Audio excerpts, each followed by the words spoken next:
કે bill gates એને કોઈ ઇન્ટરવ્યુ ની અંદર પૂછવામાં આવ્યું કે એવો કોઈ માણસ છે કે જેને તમારે કઈ દેવાનું બાકી હોય કે મળવાનું બાકી હોય. ઈ કે વર્ષો પહેલા હું જયારે સામાન્ય બિઝનેસ કરતો હતો ત્યારે એક વ્યક્તિએ મને છાપું વાંચવા આપેલું. ત્યારે મારે પાસે પૈસા છૂટા નહોતા ને તો એને કીધું હતું કે તમે વાંચો ને, પૈસાની જરૂર નથી. એટલે મેં એને એવું કીધું હતું કે આ તારે નુકસાની જાહે ને. ત્યારે છાપા વાળાએ મને એવી વાત કરી હતી કે નુકસાનીનો કોઈ પ્રશ્ન જ નથી, હું મારા નફામાંથી તમને વાંચવા આપું છું, એટલે તમે એ ચિંતા ન કરો.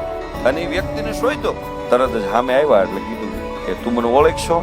એટલે ઓલા સહજ ભાવે કીધું હા ઓળખું છું, તમે બહુ ધનવાન વ્યક્તિ છો. એમ નહીં, તને બીજી કઈ ઓળખશે? કે હા, વર્ષો પહેલા એક ન્યૂઝપેપર તમને મફતમાં વાંચવા આપ્યું હતું.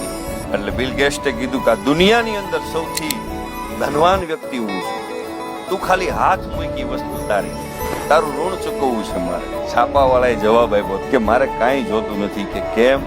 કે તમે મને આપવા માટે ત્યારે આવ્યા છો કે જ્યારે તમે દુનિયાના શ્રેષ્ઠ વ્યક્તિ બની ગયા છો. મેં તમને છાપું વાંચવા ત્યારે આપ્યું હતું કે જ્યારે મારી પરિસ્થિતિ ડાઉન હતી. એટલા માટે તમે કોઈના માટે સારું વિચારો છો ને, તો એના માટે પોઝિશનની જરૂર નથી, હૃદયના ભાવની જરૂર છે. ભલા માણસ